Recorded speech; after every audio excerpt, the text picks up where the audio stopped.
Joe Biden clinched the presidential nomination with Pennsylvania's 20 electoral votes. That put him at 290 compared to Donald Trump's 214. But the election verdict isn't the last step in selecting American president. There are still weeks-long timeline during which the 538-member Electoral College picks the president. Paula Tutman here with a closer look at what the Electoral College is and what it means for us. Because Democrat Gary Peters was more popular than Republican John James by 84,000 plus votes, Peters will remain a Michigan senator. In the 10th congressional district, for instance, Lisa McClain received more than 133,000 votes than Kimberly Bison. So the Republican will go to Washington, D.C. as a member of Congress, not the Democrat. But when it comes to the presidential contest, technically, it is not the 146,123 more votes Joe Biden got over Donald Trump. The vote will technically come down to just 16. 16 chosen Democratic electors who will cast their ballot to help choose the president. And Marseille Allen is one of those electors. I think popular vote is really the voice of the people. But, the Constitution is still in place. We go by the Constitution.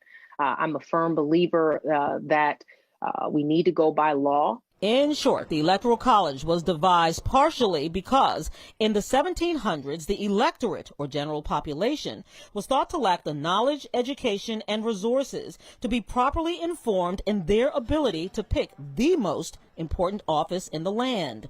And so the founders of the Constitution reached a compromise to create a weighting system, essentially having voters put all of their votes in one big pot in each state, and whoever wins the pot wins the state and its electors. The framers knew that they wanted democracy. They weren't sure how much they wanted. It does seem incredibly bizarre that if you are a conservative Californian voter, are you being represented? If everything is always coming down to Michigan and Pennsylvania and Florida, who is being left out of that process? Suggested benefits, a slim popular vote is much more difficult for legitimate challenge and recount.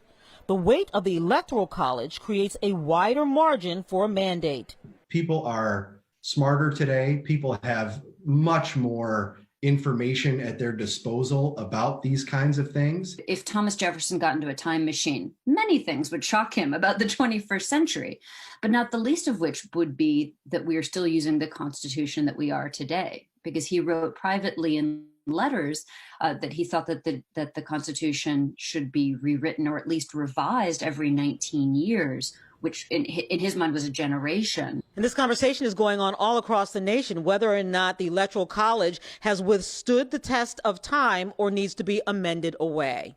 Paula Tutman, Local 4.